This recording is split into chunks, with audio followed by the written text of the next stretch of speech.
So வந்து test number 4 full test 4க்கான answers தான் இப்போ நம்ம டிஸ்கஸ் பண்ண போறோம் சைக்காலஜியில். ஸோ ஃபர்ஸ்ட் 51வது கேள்வி என்னன்னு பார்த்தீங்கன்னா அட்டுன்றத 20 எழுதிருக்காங்க.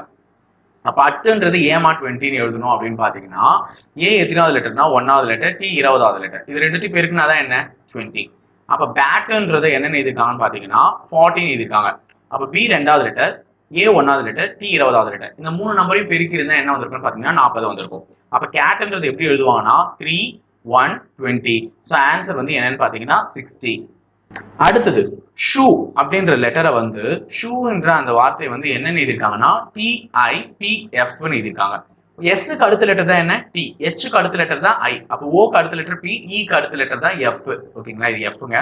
ஓகே, அப்போ எல்லாமே +1 +1 +1 +1 பண்ணிருக்காங்க. அப்போ சாக்ஸ்ன்றதுக்கும் நம்ம +1 +1 பண்ணோம்னா டி டி லாஸ்ட் ரெண்டுமே டீல முடியும். எந்த ஆப்ஷன் இருக்குன்னா சி ஆப்ஷன் இருக்கு, டி ஆப்ஷன் இருக்கு. ரெண்டு தான் லாஸ்ட்லயும் ஃபர்ஸ்ட்லயும் டி முடிஞ்சிருக்கு. அப்ப ஓக்கு அடுத்த லெட்டர் பி, அப்ப டிபிடிஎல்டி இதுதான் கண்டிப்பா ஆன்சரா வந்திருக்கும். இது தேவையில்லாம செக் பண்ண வேண்டிய அவசியமே இல்லை, முடிஞ்சிருச்சு. ஓகேங்களா, சோ இந்த மாதிரி ஷார்ட்ல சீக்கிரமா முடிக்க ட்ரை பண்ணுங்க. அடுத்தது எக்ஸ் கியூ கே எஃப்னு எழுதிருக்காங்க. ஸோ கொஸ்டின் மார்க் வச்சிருக்காங்க. இப்போ எஃப்ல இருந்து கே எத்தனாவது லெட்டர் அப்படின்னு பாத்தீங்கன்னா GHIJK பிளஸ் 5 லெட்டர் ஆட் பண்ணிருக்காங்க. ஓகேங்களா, கேல இருந்து கியூ எத்தனாவது லெட்டர்னு பாத்தீங்கன்னா LMNOPQ 6வது லெட்டர். ஓகேங்களா, சொல்றது புரியுதுங்களா? ஸோ இது 5 லெட்டர் ஆட் பண்ணிருக்காங்க, இது 6 லெட்டர் ஆட் பண்ணிருக்காங்க. அப்ப டெஃபினட்டா இது 7 லெட்டர் ஆட் பண்ணிருப்பாங்க. அப்ப இங்க இருந்து இது 4 லெட்டர் தான் ஆட் பண்ணிருக்கணும். ஸோ இங்க என்ன லெட்டர் வந்திருக்கணும்னு பாத்தீங்கன்னா பி அப்படின்ற இந்த லெட்டர் வந்திருந்தாதான் CDEF 4 லெட்டர் ஆட் பண்ணியிருந்தா நமக்கு எஃப் கிடைச்சிருக்கும். So answer option is B. Good. அடுத்தது புகைப்படத்தில் இருந்த ஒரு ஆணை பார்த்து கவிதா வந்து இவ்வாறு கூறுகிறார். அப்போ யாரோ ஒரு ஆண் இருக்காங்க, அந்த ஆணை பார்த்து யார் பேசுறாங்க? கவிதா பேசுறாங்க. என்ன பேசுறாங்க கவனிங்க. கவிதா என்னன்னு சொல்லியிருக்காங்கன்னு கவனிங்க. இவரது சகோதரரின் அப்பா. அப்ப அந்த ஆணுக்கு ஒரு சகோதரர் இருக்காரு. ஸோ இந்த ஆணுடைய சகோதரன் யாரோ ஒருத்தர் இருக்காங்க, அந்த சகோதரரின் அப்பா. சகோதரரின் அப்பானா இந்த ஆணுக்கும் அவர் என்னதான் வேணும்? அப்பா தான் வேணும். அப்போ இவருடைய சகோதரரின் அப்பா, அப்ப இவங்க ரெண்டு பேரும் அப்பா வந்து எனது தாத்தாவின் ஒரே மகன். இந்த கவிதாவுக்கு ஒரு தாத்தா இருக்காங்க, அந்த கவிதாவுடைய தாத்தாவினுடைய ஒரே மகன் தான் இவங்க ரெண்டு பேருடைய அப்பா. அப்ப இவங்க ரெண்டு பேரும் இவர் தாத்தா தான், கவிதாவுக்கும் இவர் தாத்தா தான். கவிதா இவர் தாத்தான்னு கூப்பிடணும்னா இவருக்கு தான் பிறந்திருக்கணும். அப்ப இவங்க 3 பேரும் என்ன ஆயிருக்கும்? ஒன்னா பிறந்தவங்க தான். அப்போ கவிதா இந்த 2 ஆண்களுக்கும் என்ன உறவு அப்படின்னு பாத்தீங்கன்னா சகோதரி. ஓகேங்களா, முடிஞ்சிடுச்சா? சரி, அடுத்து பின்வரும் வார்த்தைகளில் உள்ள வரிசைகளை எழுத்துக்களை ஆங்கில வரிசையின் போல் அமைத்தால் எந்த எழுத்துக்கள் தங்களுடைய இடங்களை மாற்றிக்கொள்ளவில்லை? சோ இது ஆன்சர் ஆப்ஷன் படி நம்ம என்ன பண்ணலாம்? ஆங்கில அகராதி படி எடுக்கலாம். ஃபர்ஸ்ட் லெட்டர் எது வந்திருக்கும்? டி. ஸோ டி முடிச்சிட்டேன். டிக்கு அடுத்து எது வந்திருக்கும்? ஐ. ஐக்கு அடுத்து எம் வந்திருக்கும், எம்முக்கு அடுத்து ஓ வந்திருக்கும், ஓக்கு அடுத்து எஸ், எஸ்க்கு அடுத்து டபிள்யூ. எல்லாமே சேஞ்ச் ஆயிடுச்சுங்க. சாரி, ஐ மட்டும் சேஞ்ச் ஆகல. இங்க பாருங்க, ஐ மட்டும் சேஞ்ச் ஆகல. அப்போ 1 தான் ஆன்சர். ஓகேவா, ஐ மட்டும் சேஞ்சே ஆகல. நெக்ஸ்ட், மோகன் என்பவன் ஏ என்ற புள்ளியிலிருந்து தெற்கு நோக்கி 1 கிலோமீட்டர் செல்கிறான். அப்ப ஏன்னு ஒரு புள்ளி இருக்கு, அந்த புள்ளியில இருந்து மோகன் தெற்கு நோக்கி எத்தனை கிலோமீட்டர் போறான்? 1 கிலோமீட்டர் போறான். பின் இடதுபுறம் திரும்புகிறான், மீண்டும் 1 கிலோமீட்டர் நடக்கிறான். அப்ப அவனுக்கு இடது கைன்றது இந்த பக்கம் தான், இடதுபுறம் திரும்பி 1 கிலோமீட்டர் நடக்கிறான். நடந்து இறுதியில் இடது பக்கம் திரும்புறான். மீண்டும் இடது பக்கம் திரும்பி 1 கிலோமீட்டர் நடந்தால் அவன் பார்க்கும் திசை என்னன்னா, அவன் பார்த்துட்டு இருக்க திசை என்ன? வடக்கு. முடிஞ்சிச்சு, ஈஸியான கேள்வி. அடுத்தது, ஒரு வரிசையில் உள்ள மாணவிகளுள் ரவீனா என்பவள் இடமிருந்து 15வது இடத்திலும். ஓகே, அப்போ ஒரு வரிசைன்னு இருக்கு, அந்த வரிசையில இடது பக்கம் இருந்து, இடது பக்கம் இதுதாங்க, நல்லா ஞாபகம் வச்சுக்கோங்க, இடது பக்கம் இதுதான். இடது பக்கம் இருந்து 15வது இடத்துல யார் இருக்கானா? ரவீனா. ஓகேங்களா, மோகினி என்பவர் வலது பக்கம் இருந்து 18. அப்ப மோகினி இங்க இருந்து எத்தனாவது லெட்டர்ல இருக்கான்னு பாத்தீங்கன்னா 18. மோகினி வலது பக்கம் இருந்து 18ஆவதா இருக்கா, ரவீனா இடது பக்கம் இருந்து எத்தனாவதா இருக்கா? 15ஆவதா இருக்கா. இருவரும் தங்களுடைய இடங்களை மாற்றிக்கொள்கின்றனர். இடமாற்றம் செய்து கொண்ட பின், நல்லா ஞாபகம் வச்சுக்கோங்க, இப்போ ரவீனா எங்க போயிட்டா? இந்த இடத்துக்கு போயிட்டா. மோகினி எங்க வந்துட்டா? இந்த இடத்துக்கு வந்துட்டா. இருவரும் தங்களுடைய இடங்களை மாற்றம் செய்த பின் மோகினி என்பவள் இடமிருந்து 15ஆவதாக வருகிறாள். திருப்பியும் என்ன கொடுத்திருக்கான்னு பாத்தீங்கன்னா, நல்லா ஞாபகம் வச்சுக்கோங்க, திருப்பி என்ன கொடுத்திருக்காங்கன்னு பாத்தீங்கன்னா, இது வந்து ஃபர்ஸ்ட் கொடுத்த டேட்டா. ரெண்டாவதா திருப்பி மோகினி இடது பக்கம் இருந்தே தான் டேட்டா கொடுத்திருக்கான். இப்போ இடத்த மாத்தணும்னே இந்த மோகினிய வலது பக்கம் இருந்து கொடுத்திருந்தா மட்டும் தான் நம்மளால கண்டுபிடிக்க முடியும். இடது பக்கம் இருந்தே கொடுத்திருந்தா, ஏற்கனவே இடது பக்கம் இருந்ததா 15ன்னு சொல்லிட்டானே, மறுபடியும் இடது பக்கம் இருந்து 15ன்னு சொன்னா என்னால எப்படி கண்டுபிடிக்க முடியும்? அப்ப ஆன்சர் என்னன்னு பாத்தீங்கன்னா, தகவல் போதுமானதாக இல்லை. அதாவது ஒரு திசையில இருந்து கொடுத்தா, அது எதிர் திசையில இருந்து அந்த இடத்த கொடுத்தா மட்டும்தான் ரெண்டுத்தையும் கூட்டி என்ன பண்ணுவேனா? கழிச்சு போடுவேன். ஸோ அது என்னால பண்ண முடியாது. அப்ப அந்த ஆன்சர் வராது, தகவல் போதுமானதாக இல்லை. அடுத்தது முகடு கேட்டிருக்கான். முகடுனாலே அதிக அளவு வரக்கூடிய நம்பர் தான் முகடுன்னு சொல்லியிருந்தேன். ஸோ இங்க அதிக அளவு எத்தனை நம்பர் வந்திருக்குன்னு பாத்தீங்கன்னா 1ன்றது 3 தடவை வந்திருக்கு. அதே மாதிரி 5ன்றது 3 தடவை வந்திருக்கு. அப்ப ஏ ஆப்ஷனும் 3 தடவை வந்திருக்கு, 1B ஆப்ஷனும் 3 தடவை வந்திருக்கு. அப்ப answer A and B. Okay. அடுத்து பின்வரும் கேள்விகளில் தவறான வார்த்தையை கண்டுபிடி. படை, குழு, கும்பல், வகைனா இதெல்லாம் ஒரு கூட்டத்தை குறிக்கக்கூடிய சொற்கள். ஆனா வகை மட்டும்தான் கூட்டத்தை குறிக்கக்கூடியது, வகைப்படுத்துதல குறிக்கும். அடுத்தது முக்கியமான கேள்வி, உங்க எக்ஸாம்ல கேட்ட கேள்வி, தக்காளி, கேரட், இஞ்சி, மஞ்சள் அப்படின்னு பாத்தீங்கன்னா இதுல எது தவறானதுன்னு பாத்தீங்கன்னா தக்காளி தான். பிகாஸ் இது எல்லாமே மண்ணுக்கு அடியில வளரும், தக்காளி மட்டும்தான் மண்ணுக்கு மேல வளரும். ஓகே. அடுத்தது ரொம்ப ரொம்ப முக்கியம், எக்ஸ் மற்றும் ஒய்யின் வயதுகளின் விகிதங்கள் 8:15. அப்ப எக்ஸ் ஒய் இவங்க ரெண்டு பேருக்கும் வயது விகிதம் என்ன? 8:15. எப்பவுமே பெர்சன்டேஜ் கொடுத்தாலே நம்ம என்னன்னு போட்டுக்கணும், கூட எக்ஸ்ன்னு போட்டுக்கணும். 9 வருடங்களுக்கு பின்னர், அப்ப 9 வருடங்கள், ஓகேவா? 9 வருடங்கள் பின்னர் அவர்களின் வயது விகிதங்கள் எக்ஸுக்கும் ஒய்க்கும் என்ன வந்துச்சுன்னு பாத்தீங்கன்னா 11:18. அப்போ 9 வருடங்களுக்கு பின்னர் இது. அப்போ 8x plus 9 divided by 15x plus 9 equal to 11/18. So இதை சால்வ் பண்ணிட்டு ஆன்சருங்க. 18 8ஆல பெருக்குங்க, ஓகேவா? 18 8ஆல பெருக்குங்க. 18 8 என்னங்க? 18 8 8 8 16, சாரி 8 8 64, 1 8 8 14, 144ங்க. அப்போ 144x plus 9 8 sir 89 sir 89 sir என்ன வந்துச்சு? 9 8 சார் 72, 1 9 சார் 9, 16, 162ங்க. ஓகேவா? சரி, என்ன வந்துச்சுன்னு பாத்தீங்கன்னா 144x plus 162. இந்த பக்கம் 11 into 15 15 15 165x, சாரி ஒழுங்கா வரல, 165x plus 99. ஸோ பெருசுல இருந்து எப்பவுமே சின்னதை கழிக்கணும். 165 144 போச்சுன்னா 165ல 144 போச்சுன்னா 1 2. அப்போ 21x is equal to 162 99 போச்சுன்னா 63. அப்ப எக்ஸின் மதிப்பு 63/21. ரெண்டுத்தையும் அடிச்சா எக்ஸின் மதிப்பு என்னன்னு பாத்தீங்கன்னா 3. ஏன்னா 21வது வாய்ப்பாட்டுல 63ன்றது 3 முறை வந்திருக்கும். அப்ப எக்ஸின் மதிப்பு 3. அவர்களின் வயது வித்தியாசத்தை தான் நான் கேட்டிருக்கேன். அப்ப எக்ஸ் 3 ரெண்டுத்தையும் சப்ஸ்டியூட் பண்ணுங்க. இவன் என்ன ரேஷியோல இருக்கான்? 8ல இருக்கான். அவன் என்ன ரேஷியோல இருக்கான்? 15ல இருக்கான். அப்ப 8x + 3 எத்தனை போய் சப்ஸ்டியூட் பண்ணா 8 3 என்னங்க? 8 3 என்ன? இந்த இடத்துல கிளீன் பண்ணி சொல்லட்டுமா? அழிச்சுட்டு சொல்றேன். எக்ஸின் மதிப்பு 23ன்னு கண்டுபிடிச்சிட்டேன். இவன் 8xல இருக்கான், அவன் 15xல இருக்கான். அப்ப 8 3 என்னன்னு பாத்தீங்கன்னா 24. 15 எக்ஸின் மதிப்பு 3 இங்க சப்ஸ்டியூட் பண்ணா 45. இந்த 45க்கும் 24க்கும் உள்ள வித்தியாசம். 45ல 24 போச்சுன்னா 1, 4ல 2 போச்சுன்னா 2. அப்ப 21 வயது தான் வித்தியாசம் இருக்கும் ரெண்டு பேருக்கும். குட், முடிந்தது. இன்னொரு விஷயமும் கண்டுபிடிக்கலாம். 15ல 8 போச்சுன்னா என்ன வந்திருக்கும்? 7 வந்திருக்கும். 15ல 8 போச்சுன்னா என்னங்க? 7. அப்ப இருக்கக்கூடிய விடைகள் எது 7ஆல அடிபடுதோ அதுதான் பதிலா இருக்கும். 24 7ஆல அடிபடுமா? 33 7ஆல அடிபடுமா? 20 7ஆல அடிபடுமா? 21 தான் 7ஆல அடிபடும். அப்ப அதுதான் விடையா இருக்கும். இப்படின்னு முடிச்சுட்டு போறோம். ஓகேவா? பின்வருவனவற்றுள் எது லீப் வருடம் கேட்டிருக்கான். எது லீப் வருடம் அப்படின்னு பாத்தீங்கன்னா, லீப் வருடம் என்றது 4ஆல வகுப்பட வேண்டியன்னு சொன்னேன். சோ இதுல எது 4ஆல வகுப்படும் அப்படின்னு பாத்தீங்கன்னா 2800 இது மட்டும் தான் 4ஆல வகுப்படும். அப்ப இதுதான் லீப் வருடம். ஓகே, முடிந்தது. 63 பின்வரும் கேள்விகளில் ஒரு வார்த்தை கொடுக்கப்பட்டிருக்கும், அவற்றை வைத்து விடைகளில் உருவாக்க முடியாத வார்த்தை எது என்று கண்டுபிடின்னு சொல்லியிருக்காங்க. சோ உருவாக்க முடியாத வார்த்தை எது அப்படின்னு பாத்தீங்கன்னா ரிலேஷன் உருவாக்கலாமா RE இருக்கு, ஆனா எது இல்ல? L இல்லையே. சோ இன்கார்சிரேஷன் வார்த்தையில L இல்ல. அப்ப ரிலேஷன் வார்த்தையை உருவாக்க முடியாது. ஃபர்ஸ்ட் ஆப்ஷனே கோ. அடுத்தது 4:2 இதை நீ எளிய வடிவம் கேட்டிருக்கான். 4:2 இதை நீ எளிய வடிவம்னா இதை இன்னும் சுருக்கலாம். அப்ப 4:2 அது வாய்ப்பாட்டுல 2 முறை, இது ஒரு முறை. அப்ப 2:1 தான் அதற்கான ஆன்சர் ஏ ஆப்ஷன். முடிச்சு. அடுத்தது அடுத்துள்ள பக்கங்கள் ஒரே நிறமாக வராமல் இருக்க அடிக்க வேண்டிய குறைந்த வண்ணங்கள் எத்தனை? இந்த கேள்வி எப்பவுமே கேட்பாங்க எக்ஸாம்ல. இந்த மாதிரி கேட்டாங்கனாலே இதுக்கு எப்பவுமே பதில் என்னன்னு பாத்தீங்கன்னா 3 தான். எப்பவுமே மாறாது. அதாவது பக்கத்துல ஒரே கலர் வராத மாதிரி அடிக்கக்கூடிய குறைந்த வண்ணங்களின் எண்ணிக்கை என்னன்னா எப்பவுமே என்னதான்?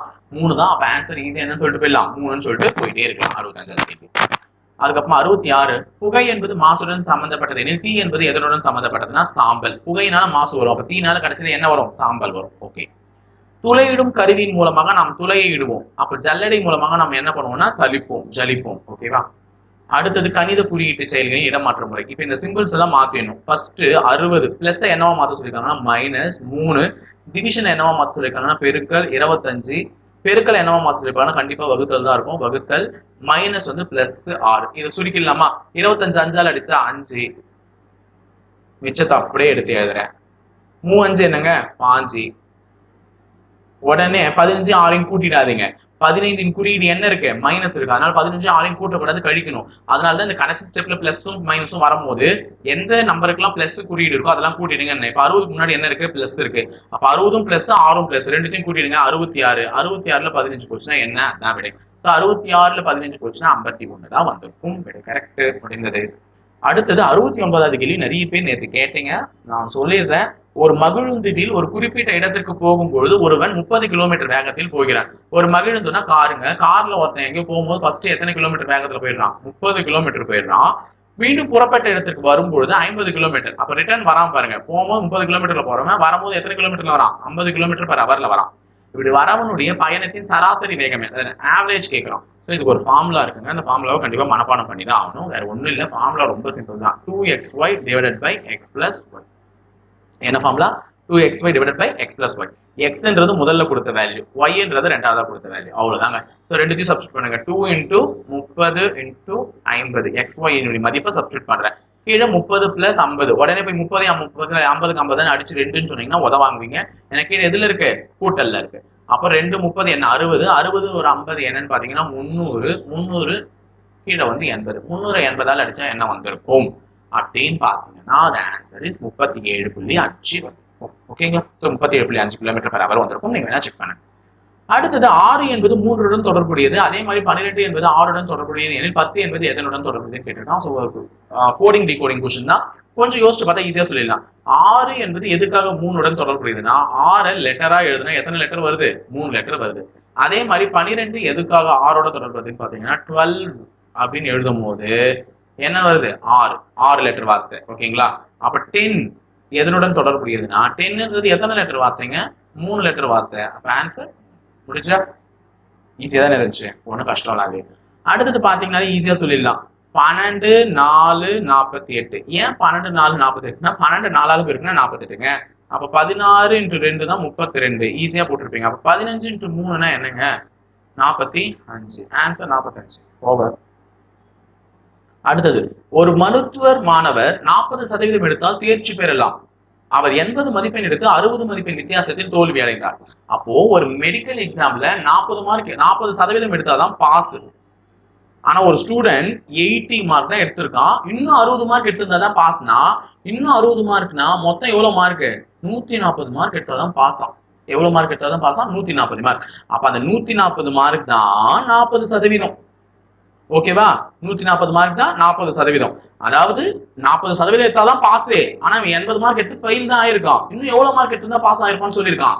80 மதிப்பெண் எடுத்து 60 மதிப்பெண் வித்தியாசத்தில் தோல்வி அடைந்தார்னா மேற்கொண்டு 60 மார்க் எடுத்துக்கணும். அப்ப 80 60 கூட்டிட்டேன் 140. அப்ப 140 தான் பாஸ் மார்க்னா அந்த 140ன்றது எத்தனை சதவீதம், 40%. நமக்கு மொத்த சதவீதம், மொத்த மதிப்பெண் கேட்கறான். அப்ப 100% அவங்க நம்மள கேட்கறாங்க. ஆன்சர் குறுக்கு பெருக்கல் பண்ணா கண்டுபிடிச்சிடலாம். அப்ப 140 into 100 140 டிவைடட் பை 40. ஸோ 20வது வாய்ப்பாட்டில் இது 2 முறை, 20வது வாய்ப்பாட்டில் இது 5 முறை, 2வது வாய்ப்பாட்டில் இதை அடிச்சா 70. அப்ப 70யும் 5யும் பெருக்கினா என்னமா, 350. ஸோ விடை வந்து 350. முடிந்ததா.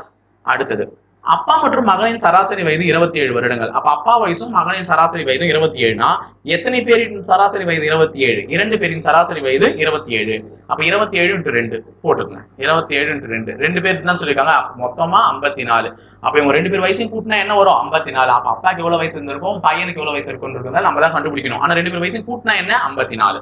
அவர்களின் வயது விகிதங்கள் 8:1. அப்ப அப்பா பையன், அப்பா 8 பங்கு இருந்தா பையன் எத்தனை பங்கு, 1 பங்கு. சோ இது ரெண்டுத்தையும் வச்சு சால்வ் பண்ணலாம். எப்பவுமே பெர்சன்டேஜ் கொடுத்தா எக்ஸ்ன்னு போட்டுக்க சொன்னேன். அப்ப 8x plus x is equal to 1x நான் எக்ஸ்னே எழுதிக்கிறேன். எழுதிட்டு 2 பேர் வயசையும் கூட்டினா என்ன, 54 இப்பதான் சொன்னேன். அப்ப 2 பேர் வயசையும் கூட்டினா 54. சோ இதை சால்வ் பண்ணிடலாம். 9x is equal to 54. எக்ஸின் மதிப்பு 54 9ஆல் அடிச்சா என்னங்க வரும், 54 9ஆல் அடிச்சா எக்ஸின் மதிப்பு 6. அப்ப எக்ஸின் மதிப்பு 6னா பிள்ளைக்கு 6 வயசு, அப்பாக்கு எத்தனை வயசு, 48. 8 போய் சப்ஸ்டியூட் பண்றேன் எக்ஸ்ல.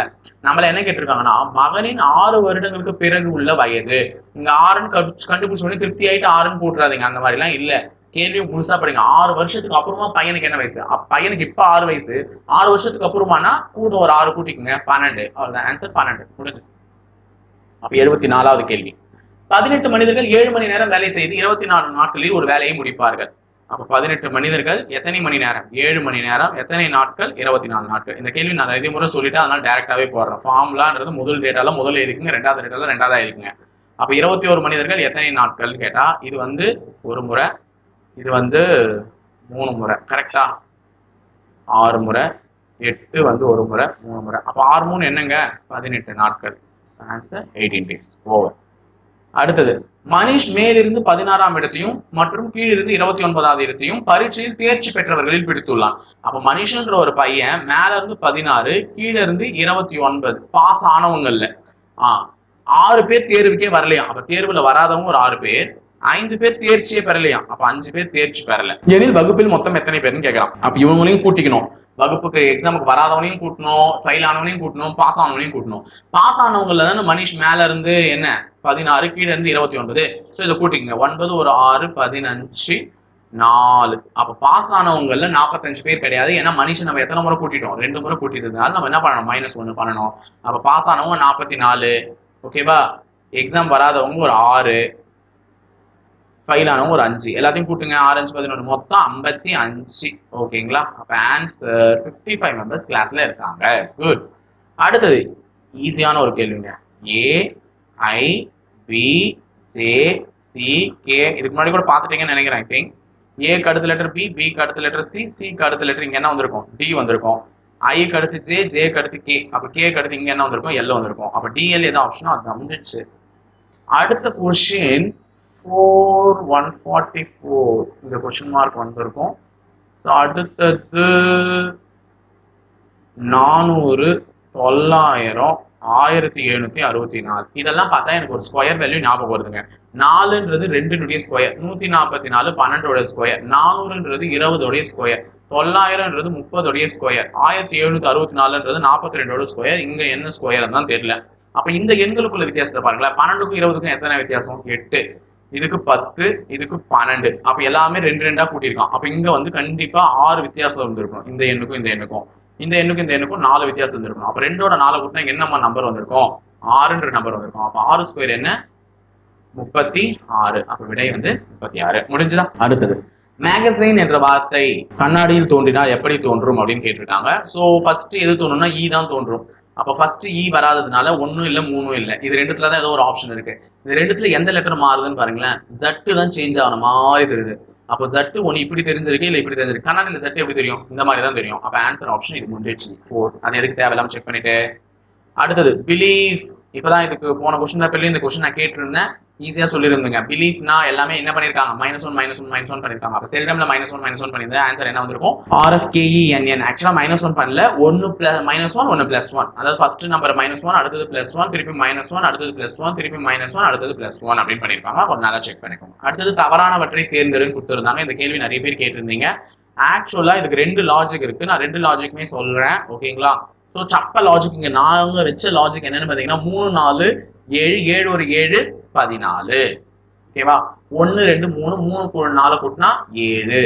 அடுத்தது 7 8 கூட்டிட்டு 15 15ஓட 2 கூட்டினா 17. 4 7 11 11ஓட ஒரு 9 கூட்டினா 20. ஓகேங்களா? சோ எல்லாமே வந்து பாத்தீங்கன்னா இரட்டை இலக்க எண்கள். ஆனா 7ன்றது 1 டிஜிட் நம்பர். ஓகேவா? நான் 0 முன்னாடி போட்டிருக்கேன் சும்மா. ஆனா 7ன்றது எத்தனை டிஜிட் நம்பர்? 1 digit number. அதனால வெளியே போறது 124. இது ஒரு லாஜிக். ஓகேவா? இந்த கேள்விக்கு கிரேஸ் மார்க் கேட்க போறீங்க. நான் வச்சது வந்து 124 தான் லாஜிக். ஆனா இன்னொரு லாஜிக் என்ன இருக்குன்னா 4யும் 3யும் பெருக்குங்க. இந்த 3 4 7 இருக்குல்ல, இந்த 3யும் 4யும் பெருக்குனா 21. 21ல 4 போச்சுன்னா 21ல 4 போச்சுன்னா என்னங்க? 17. அதாவது ஃபர்ஸ்ட் நம்பரையும் லாஸ்ட் நம்பரையும் பெருக்கி மைனஸ் பண்ணணும் ரெண்டாவது இருக்க நம்பர். அது ஒண்ணா 124. 4 ஒண்ணு என்னங்க? 4 4ல 2 போச்சுன்னா 3. 479 லாஸ்ட் நம்பர் போடுறேன். 9யும் ஒரு 4 36. 36ல 7 போச்சுன்னா 29. இது எல்லாமே பிரைம் நம்பர். இந்த மாதிரி பண்ணா பிரைம் நம்பர் வரும். ஆனா 782ல பிரைம் நம்பர் வராது. 2யும் 7 கூட்டினா 14. சாரி பெருக்குனா 2 7 14. 14ல 8 போச்சுன்னா 6 தான் வந்திருக்கும். அது பிரைம் நம்பர் கிடையாது. இப்படியும் ஒரு லாஜிக் வச்சிருக்கலாம். இது ரொம்ப எக்ஸாம்ல தீவிரமா யோசிக்கணும்ன்றவங்க யோசிங்க. ஆனா இங்க வச்ச லாஜிக் வந்து 124. ஓகேங்களா? 80th கொஸ்டின் ஆன்சர் ஓவரா முடிந்தது.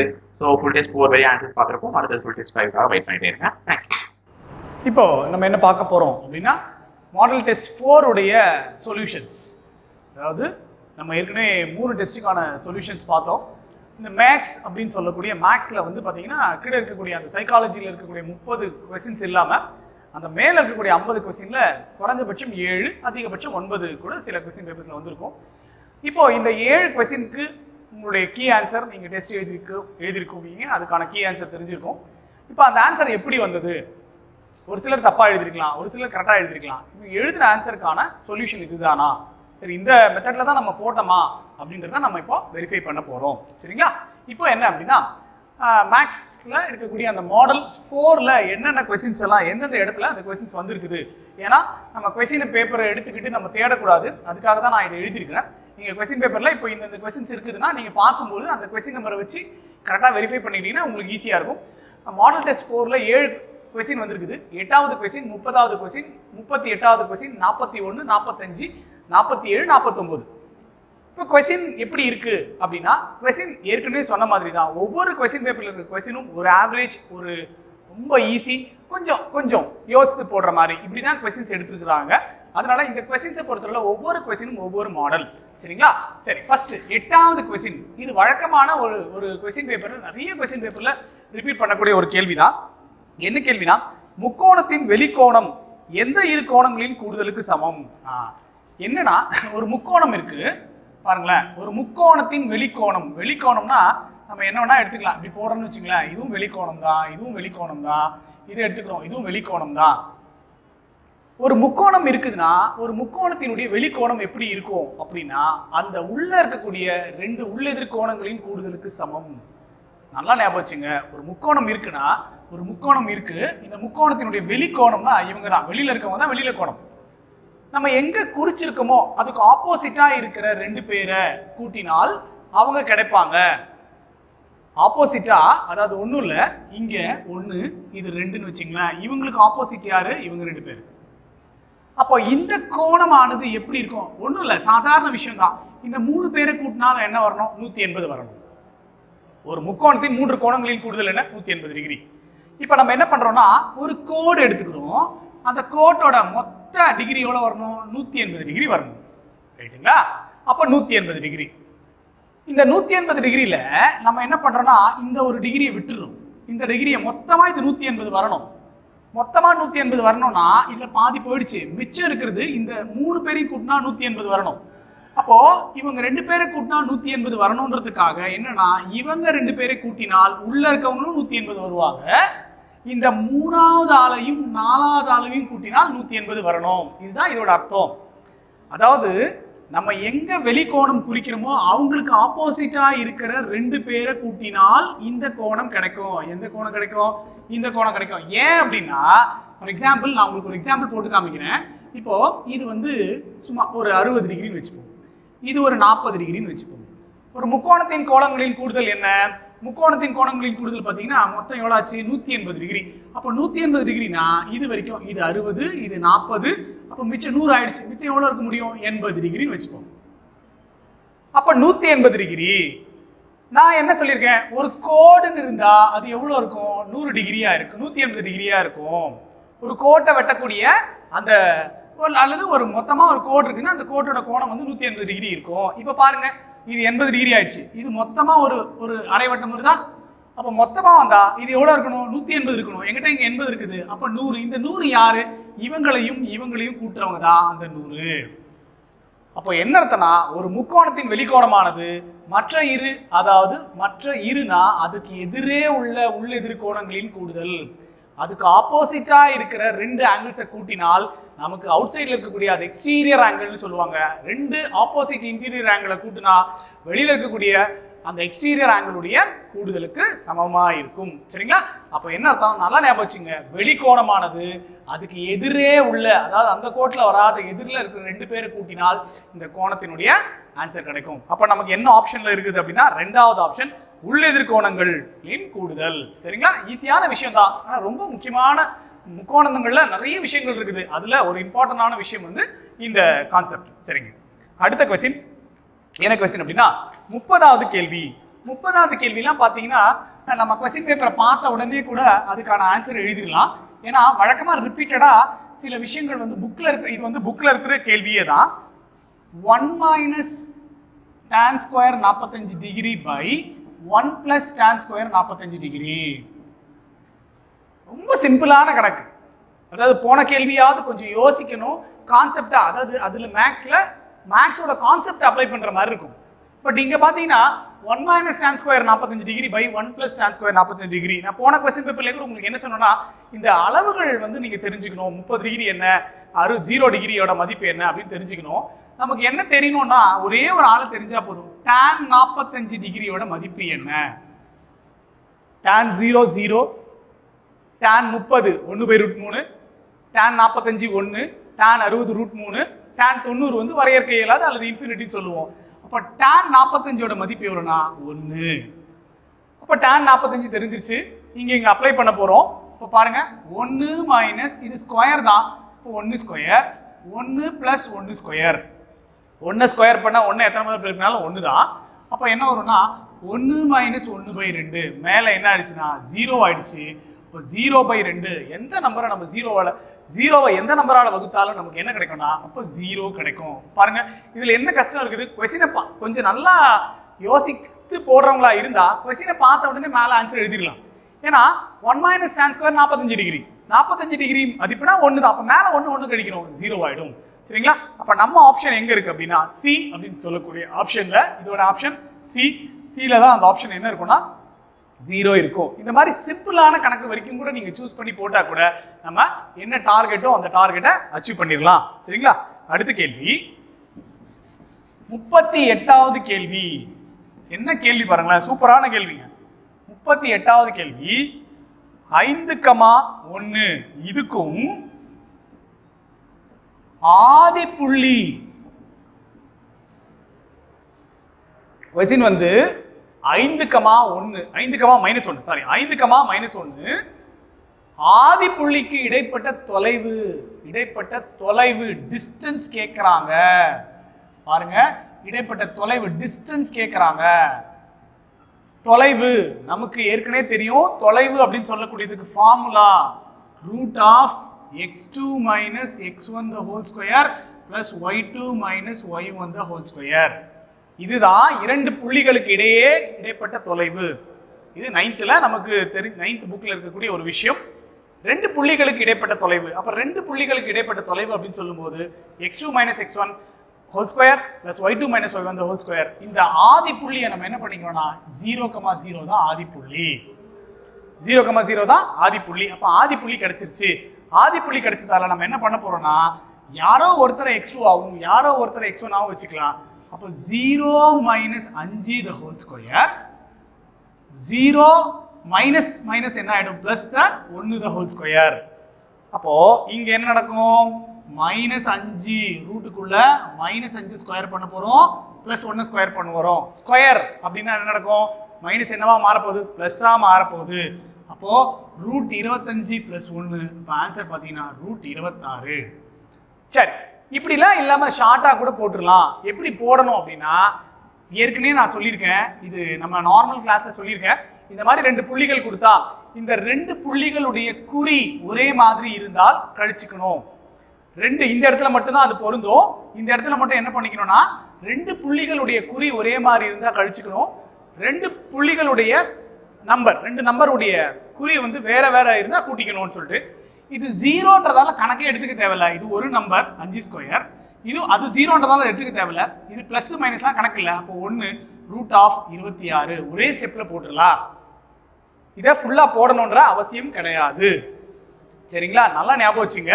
இதை வந்து நீங்க ஃபுல்லா தான் போடணுன்ற அவசியம் இல்லை. நான் ஏற்கனவே சொல்லியிருக்கேன் டைரக்ட் கிளாஸ்ல. இங்க 5,-1 வந்து 0னா விட்டுருங்க, அவங்க தேவையில்லை. என்ன ரெண்டு நம்பர் வந்துக்குதோ குறியை பார்க்காம அவங்க 2 பேரும் ஸ்கொயர் பண்ணி எழுதிருங்க. அதுதான் ஆன்சர்.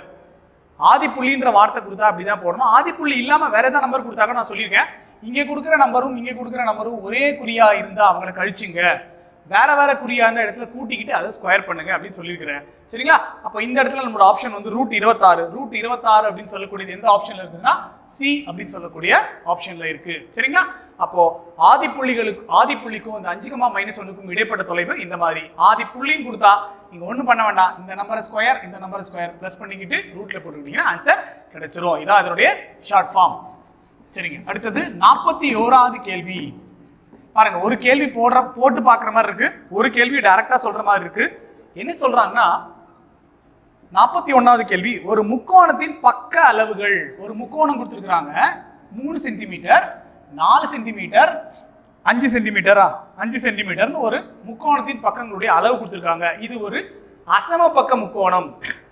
ஒரு அசமபக்க முக்கோணம். அசமபக்க முக்கோணம்னா ஒவ்வொரு முக்கோணமும் ஒவ்வொரு அளவுகள் வரும், அதான் அசமபக்க முக்கோணம். சரி, இப்போ நமக்கு முக்கோணத்தினுடைய பரப்பளவுக்கு ஃபார்முலா தெரியணும். செங்கோண முக்கோணமா இருந்தா 1/2 BH, இது எல்லாருக்கும் தெரிஞ்சது. அதே வந்து சமபக்க முக்கோணம் வந்தா √3/2 the a square. ஆனா இது அசமபக்க முக்கோணம், சமத்துக்கு அப்படியே ஆப்போசிட்ல. அப்போ இந்த இடத்துல ஒரு ஃபார்முலா ஒன்று வரும். என்ன ஃபார்முலானா s × s - a s - b s - c. இதுதான் ஒரு அசமபக்க முக்கோணத்தினுடைய ஃபார்முலா. ஏ அவங்களே கொடுத்துட்டாங்க, பி அவங்களே கொடுத்துட்டாங்க, சி அவங்களே கொடுத்துட்டாங்க. நம்ம யாரை கண்டுபிடிக்கணும்? எஸ் அப்படின்னு சொல்லக்கூடிய ஒரு நபரை கண்டுபிடிக்கணும். இவர் யாரு அப்படின்னா அந்த கொடுத்துருக்கிற 3 பக்கங்களை கூட்டி 2ஆல வகுக்கணும்.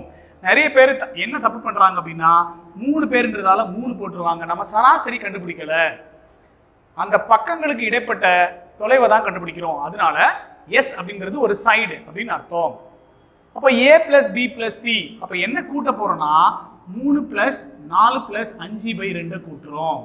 அப்போ கூட்டினா பாருங்க, 5ஐயும் 4ஐயும் கூட்டினா 9, 9ஐயும் 3ஐயும் கூட்டினா 12, 12/2, s வந்து 6. அப்போ ஃபர்ஸ்ட் உங்களுக்கு என்ன தெரியணும்னா இந்த ஃபார்முலா தெரியணும். ஒரு அசமபக்க முக்கோணத்தினுடைய பரப்பளவை கண்டுபிடிக்கிற ஃபார்முலா என்னன்னா s × s - a s - b s - c. அந்த எஸ் எப்படி கண்டுபிடிக்கிறதுனா அந்த 3 பேரை கூட்டி 2ஆல வகுத்தா எஸ் கிடைக்கும். சரி, எஸ் கண்டுபிடிச்சிட்டோம். இப்போ ஏ எழுதணும், பரப்பளவு எழுதணும். என்ன பண்ண போறோம்னா ஒவ்வொன்றும் எடுத்து எழுதிட்டு இருக்காதீங்க. 6 முதல்ல எஸ்ன்றது 6, 6 பெருக்கல் 6. ஃபர்ஸ்ட் நம்பர் என்ன? இதுதான் ஏ, இதுதான் பி, இதுதான் சி. அப்போ 6ல இருந்து 3 கழிங்க, கழிச்சா 3. 6ல இருந்து 4 கழிங்க, கழிச்சா 2. 6ல இருந்து 5 கழிங்க, கழிச்சா 1. அப்போ உள்ள என்ன வருது பாருங்க, ஒரு 18. 18 × 2 36. 36க்கு ரூட் கண்டுபிடிச்சா என்ன கிடைக்கும்னா 6. அப்போ 6 சதுர அலகுகள் தான் இதனுடைய பரப்பளவு. கணக்கு ரொம்ப பெருசா இருந்தாலும் ரொம்ப ஈஸியான விஷயம். அதாவது ஃபார்முலா அப்படின்னு சொல்லக்கூடிய ஒரு விஷயம் தெரிஞ்சிருச்சுன்னா இந்த கணக்கை ஆவரேஜா இருக்கவங்க கூட அட்டன் பண்ணலாம். சரிங்களா? ஃபர்ஸ்ட் நமக்கு தெரிய வேண்டியதுன்னா சமபக்க முக்கோணத்தின் பரப்பளவு. சமபக்க முக்கோணத்தின் பரப்பளவு வந்து s = √(s - a s - b s - c). s எப்படி கண்டுபிடிக்கணும்னா 3 பேரை கூட்டி 2ஆல வகுக்கணும். இந்த 3 பேர் யாரு? 3, 4, 5 இவங்களை கூட்டுறோம். 12, 12/2 6. s 6ன்னு கண்டுபிடிச்சதுக்கு அப்புறம் நீங்க டைரக்டா அவங்களை ஒவ்வொருத்தையும் கழிச்சு s ஆல பெருக்குனீங்கன்னா உங்களுக்கு விடை வந்துடும். நம்ம ஆப்ஷன் பிரகாரம் இந்த 6 அப்படின்னு சொல்லக்கூடிய விடை எங்க இருக்குதுன்னா பி அப்படின்ற ஆப்ஷன்ல இருக்கு. சரிங்களா? அதனால ஒவ்வொரு ஆன்சரையும் வெரிஃபை பண்ணுங்க, இந்த ஒவ்வொரு நம்பர்ஸையும் போட்டு வச்சுங்க. சரிங்க, அடுத்த क्वेश्चन 45வது கேள்வி. இதெல்லாம் ஒண்ணுமே இல்லை, சாதாரண விஷயம் தான். என்ன சொல்றாங்க அப்படின்னா n ஆஃப் a வந்து 10 அப்படின்னு சொல்றாங்க, n ஆஃப் b வந்து 15ன்னு சொல்றாங்க. என்ன நம்மள கேட்குறாங்கன்னா இந்த a வெட்டு b னுடைய எண்ணிக்கையானது, அதாவது இந்த a வெட்டு b னுடைய உறுப்புகளினுடைய எண்ணிக்கையானது என்ன இருக்கும்னா லீஸ்ட் குறைஞ்சபட்சம் என்ன இருக்கும், மேக்ஸிமம் அதிகபட்சம் என்ன இருக்கும். அதாவது அவங்க கேட்கக்கூடிய கேள்வி n ஆஃப் a வெட்டு b உடைய மொத்த ஆன்சர், குறைஞ்சபட்ச ஆன்சர் என்ன இருக்கும், அதிகபட்ச ஆன்சர் என்ன இருக்கும் அப்படின்னு கேட்குறாங்க. நான் உங்களுக்கு ஒரு எக்ஸாம்பிள் சொல்ல பாருங்களேன். இப்போ ஏன்றது என்னன்னா 1 2 3 4 5 10 வரைக்கும். பின்றது என்னன்னா ஏபிசிடி இதே போயிட்டே இருக்குது. 15வது எழுத்து என்ன வரும் பாருங்க, A B C D E F G H I J K L M N O P 2 4 6 8 10 10 15 இங்க வந்துருச்சு. சரிங்களா? இப்போ ஏ வெட்டு பி என்ன கிடைக்கும் நமக்கு இந்த இடத்துல? ஏ வெட்டு பி 0 கிடைக்கலாம். 0னா யாரும் இல்லை, அதுதான் 0 பை. அப்போ யாருமே இல்லாத கணத்துல யாருமே இல்லைன்னா ஏக்கும் பிக்கும் பொருந்தாதது யாருமே இல்லைன்னா நமக்கு பை கிடைக்கும். அப்போ n ஆஃப் ஏ வெட்டு பினா என்ன கிடைக்கும்னா 0 கிடைக்கும் குறைஞ்சபட்சம்.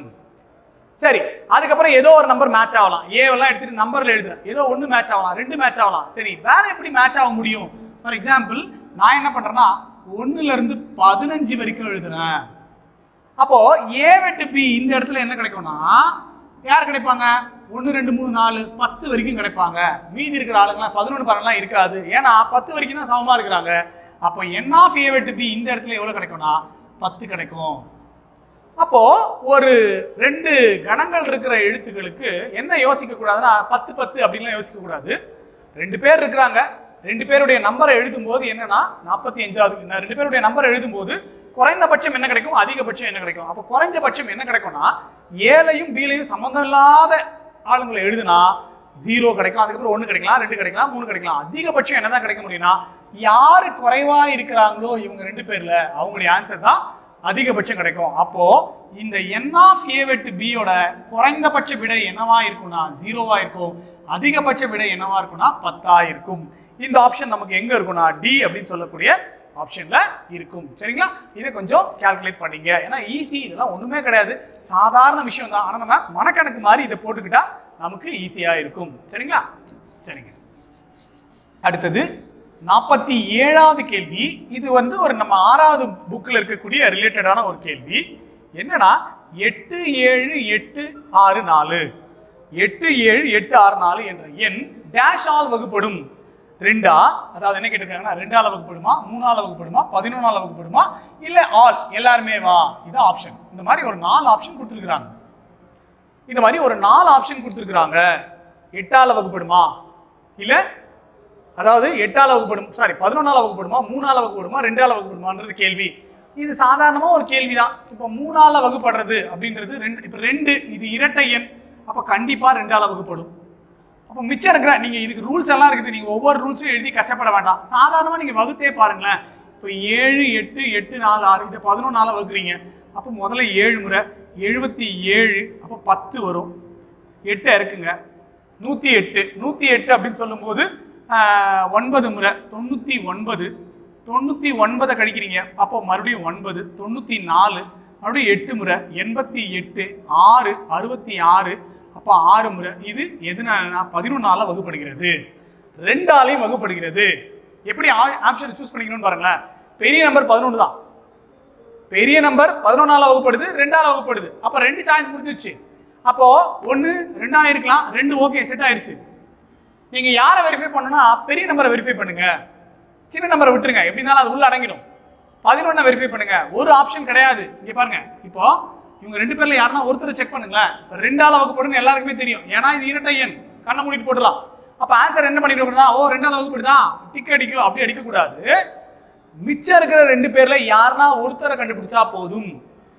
11 பெரிய நம்பர், அதை கண்டுபிடிச்சிருங்க. அப்ப 11 கண்டுபிடிச்சோம், வகுப்படுது. இவங்களை கண்டுபிடிக்கவே தேவையில்லை, ஏன்னா ஒரு ஆப்ஷனுக்கு ஒரு ஆன்சர் தான் வரணும். 2 ஆன்சர் வந்துருக்குது. அப்ப கண்டிப்பா என்ன ஆப்ஷன் தான் இருக்கும்னா அனைத்தும். ஏன் அப்படின்னா 2 தான் வகுப்படுதுன்னா 11 கண்டிப்பா வகுப்பட்டிருக்காது. 2 தான் வகுப்படும்னா 11 வகுப்பட்டிருக்காது. 11 வகுப்படுதே, அப்ப 2 வகுப்படுதே. அப்ப 2 11 ஆப்ஷன் கிடையாது. என்ன ஆப்ஷன் கொடுத்துருக்காங்க? 3 பேரும் கொடுத்துருக்காங்க. அப்போ அனைத்தும் அப்படின்னு சொல்லக்கூடியதான் விடை. சரிங்களா? எவ்வளவு ஈஸியா 6th இருக்கிற சாதாரண விஷயம், நமக்கு ரொம்ப கஷ்டமான விஷயங்கள் கூட இல்ல, சாதாரண விஷயம் தான் கொடுத்துருக்காங்க. அதை நீங்க தெளிவா ஒரு நம்பர் 2ஆல வகுப்படும், அதை போட தேவையில்லை. அப்ப நீங்க ஒரே ஒரு நம்பர் தான் வெரிஃபை பண்றீங்க, 11 மட்டும் தான் வெரிஃபை பண்றீங்க. அப்ப 11ஆல வகுப்படும், அப்ப முடிஞ்சிருச்சு. சரிங்களா? ரொம்ப ஈஸியான விஷயங்கள் தான். நீங்க கொஞ்சம் உட்கார்ந்து இது என்னன்றது பார்த்தா இதை புரிஞ்சுக்கலாம். அடுத்தது 49வது கேள்வி. 49வது கேள்வி என்னன்னா -3 into m cube n into 9 into ஏதோ ஒரு நம்பர். மறுபடியும் இங்க என்ன போட்டிருக்காங்கன்னா ஒரு டேஷ், ஒரு m இன் அடுக்கு 4, m இன் அடுக்கு 4, n இன் அடுக்கு 3, இந்த மாதிரி ஒரு ஆப்ஷன் போட்டிருக்காங்க. நல்லா ஞாபகம் வச்சுங்க. என்ன போட்டிருக்காங்க அப்படின்னா -3 m cube n into 9 equal to dash ஒரு நம்பர் m⁴ n cube. சரிங்க, எப்படி ஆன்சரை கண்டுபிடிக்கணும் அப்படின்னா இங்க பாருங்களேன், எப்படி ஆன்சரை கண்டுபிடிக்கணும்னு சொல்றேன். இங்க m எத்தனை இருக்கு? 4 இருக்கு. இங்க m எத்தனை இருக்கு? 3 இருக்கு. அப்ப எத்தனை m குறையுது? ஒரு m குறையுது. அப்போ இங்க ஒரு m போட்டுக்கணும். ஃபர்ஸ்ட் விஷயம் அதான். நம்பர் எல்லாம் விட்டுருங்க, நம்பர் எல்லாம் அடுத்தது. எழுத்துக்களை முதல்ல சரி பண்ணணும். எழுத்துக்கள் சரி பண்ணலாம் நம்ம தப்பு பண்ணிடுவோம். இங்க m எத்தனை இருக்குன்னா 3 இருக்கு, இங்க 4 இருக்கு. இப்போ எத்தனை கம்மியா இருக்குது? 1 கம்மியா இருக்கு. அப்போ 1 இங்க போடணும். அடுத்தது n வந்து இங்க 1 இருக்கு, ஆனா n இங்க எத்தனை இருக்குதுங்க? 3 இருக்கு. அப்போ 2 கம்மியா இருக்குது. அப்போ n² போடணும். பாருங்க, எழுத்துக்கள் முதல்ல கரெக்டா வந்துட்டா நம்பரை நம்ம செக் பண்ணிக்கலாம். இப்போ இது m3, m இன் அடுக்கு 3, இது m இன் அடுக்கு 4 ஆயிடுச்சு. m இன் அடுக்கு 1, m இன் அடுக்கு 2, m இன் அடுக்கு 3 ஆயிடுச்சு. அப்போ எழுத்துக்கள் சமமாயிடுச்சு. எழுத்துக்கள் சமமாயிட்டா அடுத்து எண்களை சமமாக்கணும். சரி, எண்களை எப்படி சமமாக்குறது? ஒன்றும் இல்லை, இங்க இருக்கிற நம்பரை பெருக்குங்க. 3ஐயும் 9ஐயும் பெருக்குனா 27. இங்க ஒரு மைனஸ் குறி, அதனால -27. முதல்ல எழுத்துக்களை சமம் பண்ணுங்க. ஏன்னா எண்கள் அப்படின்னு சொல்லக்கூடிய ஒன்றும் இல்லை, 2 பேரை பெருக்குனா அதான் வரப்போகுது, அது எல்லாருக்கும் தெரிஞ்சிடும். ஆனா எழுத்துக்களை சமம் பண்ணணும்னா தப்பு வரும். அதனால முதல்ல எழுத்துக்களை சமமாக்கிட்டீங்கன்னா இது ஈஸி. அப்போ என்ன ஆப்ஷன் அப்படின்னா mn² -27. இந்த டேஷுக்கு இதுவும், இந்த டேஷுக்கு இதுவும் பொருந்தும். அப்போ என்ன ஆப்ஷன்ல இருக்கு? நம்ம கொஸ்டின் பேப்பர்ல என்ன ஆப்ஷன்ல இருக்குதுன்னா டி அப்படின்னு சொல்லக்கூடிய ஆப்ஷன்ல இது வந்திருக்குது. பாருங்க, இந்த 7 கேள்விகளுமே எப்படி இருக்குது அப்படின்னா 2 கேள்வி பார்த்த உடனே ஆன்சர் சொல்ற மாதிரியும், ஒரு 2 கேள்வி நிறைய போட்டு பார்க்குற மாதிரியும், ஒரு 3 கேள்வி சாதாரணமா ஒரு 2 ஸ்டெப்ல ஆன்சர் வர மாதிரி தான் கொஸ்டின் ரெடி பண்ணிருக்காங்க. இந்த ஒவ்வொரு கணக்கும் இந்த மாடல்ல நீங்க ட்ரை பண்ணி வச்சுட்டீங்கன்னா உங்களுக்கு அந்த மாடல்ல வர்றதுக்கான வாய்ப்புகள் நிறைய இருக்குது. சரிங்களா? Model test 4. மாடல் டெஸ்ட் 4ல இங்கிலீஷ் உடைய சொல்யூஷன்ஸ் வழக்கம் போல இதுலயும் 5 கொஸ்டின் இருக்கும். 5 கொஸ்டின்ல 2 கொஸ்டின் இங்கிலீஷ் கொஞ்சம் நல்லா தெரிஞ்சா அட்டன் பண்ணலாம். மீதி 3 கொஸ்டின் வழக்கம் போல கிராமர் பார்ட்ல இருந்து வந்திருக்கும், அதை ஈஸியா நம்ம அட்டன் பண்ணலாம். First question, the poor woman is a panic. என்ன வேர்ட் அப்படின்னா panic is a word. Synonyms, ஆக்சுவலா சினானிம்ஸ் கொடுக்கலனாலும் அதே அர்த்தம் தான். the poor woman is in panic. பானிக்னா என்னன்னா பயம். திடீர்னு ஏதோ ஒரு விஷயம் கேட்டோன்னா அவங்களுக்கு அதிர்ச்சி ஏற்படும் சொல்றாங்க பாத்தீங்களா? அப்போ அவங்களுக்கு பயந்துடுறாங்க. பானிக்ன்றது சந்தோஷம் கிடையாது.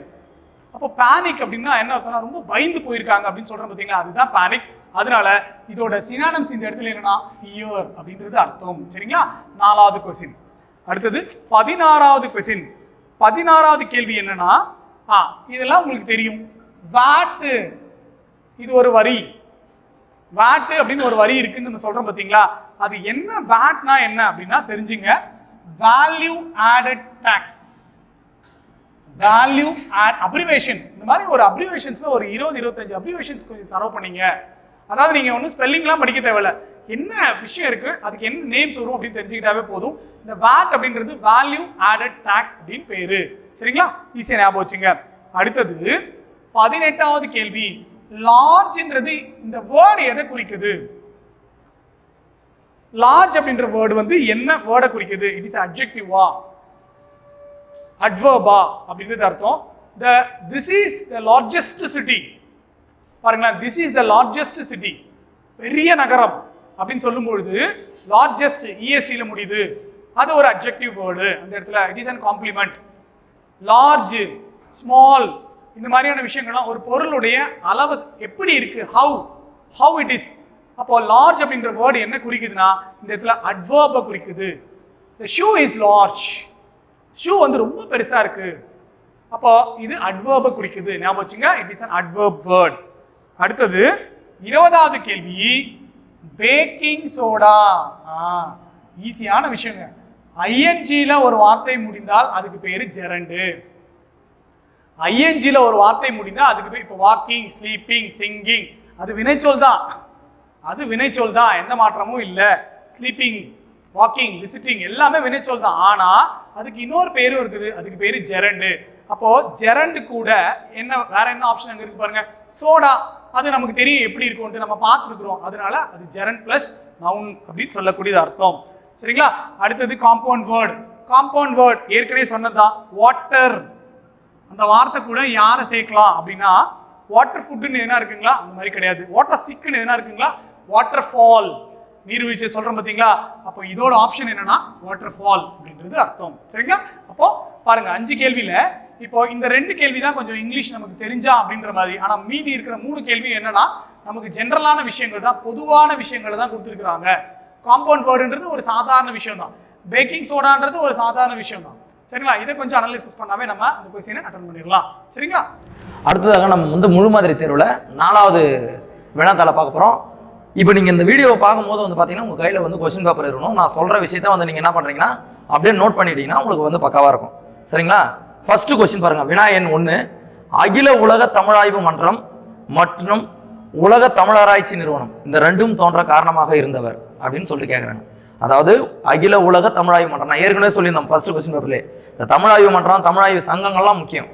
அகில உலக தமிழாய்வு மன்றம் உலக தமிழராய்ச்சி நிறுவனம் உருவாக காரணமாக இருந்தவர் பார்த்தீங்கன்னா 4 ஆப்ஷன் கொடுத்துருக்காங்க. வாணிதாசன், பாரதிதாசன், வண்ணதாசன், தன்னிநாயகம் அடிகள். இவங்களாம் சங்கம் வைக்கிற அளவுக்கு வந்து யாரும் இங்கே கிடையாது. யாருன்னா பாரதிதாசனும் கிடையாது, வண்ணதாசனும் கிடையாது, வாணிதாசனும் கிடையாது. இவங்களாம் புது கவிதை சிறுகதைகள் எழுதுறவங்க. ஆனா தனிநாயகம் அடிகள் வந்து தமிழையே வந்து சொற்பொழிவாற்றக்கூடிய ஒரு மிகச்சிறந்த ஒரு பேரறிஞர். அதனாலதான் வந்து இதுல வந்து நம்ம ஆப்ஷனா வந்து எதை வச்சிருக்கோம்னா தனிநாயகம் அடிகள். அப்போ அகில உலக தமிழாய்வு மன்றம் உலக தமிழராய்ச்சி நிறுவனம் தோன்றுவதற்கு காரணமா இருந்தவர் ஆப்ஷன் சி தனிநாயகம் அடிகள். நோட் பண்ணிங்க. அடுத்தது ஒரு 9வது கொஸ்டின் கொடுத்துருக்காங்க. இங்க பாத்தீங்கன்னா தெரியும் 9வது கொஸ்டின், பொருந்தா இணையை காண். சரிங்களா? இந்திய தேசிய ராணுவம் ஐஎன்ஏன்னு சொல்லுவாங்க, இந்தியன் நேஷனல் ஆர்மி. இதுல ராணுவ படைத்தலைவர் பொறுப்பு வகித்தவர் நேதாஜி. ஆனா ராணுவ படைத்தலைவராக இருந்தவர் தில்லான். கரெக்ட். இதை நீங்க படிச்சுதான் ஆகணும். சரிங்களா? இந்திய தேசிய ராணுவத்தினுடைய மகளிர் படைப்பிரிவுக்கு பெயர் வந்து என்னன்னா ஜான்சி ராணி. நீங்க மகளிர்னு வரும்போது இங்க பெண் பெயர் வருது, கரெக்டா இருக்கும், ஜான்சி ராணி. நேதாஜி பொறுப்பேற்ற நாள் வந்து 1943 ஜூலை 9. இதையும் நீங்க படிக்கணும், இதுவும் கரெக்ட்.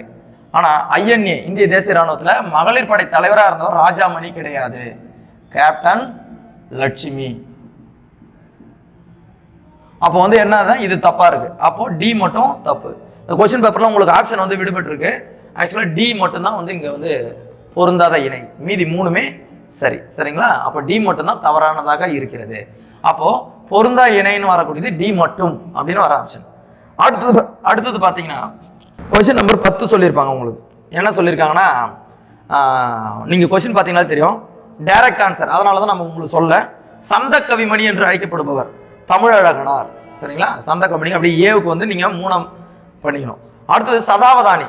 நம்ம பாட புத்தகத்துல சதாவதானின்னு வந்தவர் ஒரே ஆள் தான், யாருன்னா காப்ப செய்குதம்பி பாவலர். இதெல்லாம் டைரக்ட் கொஸ்டின்.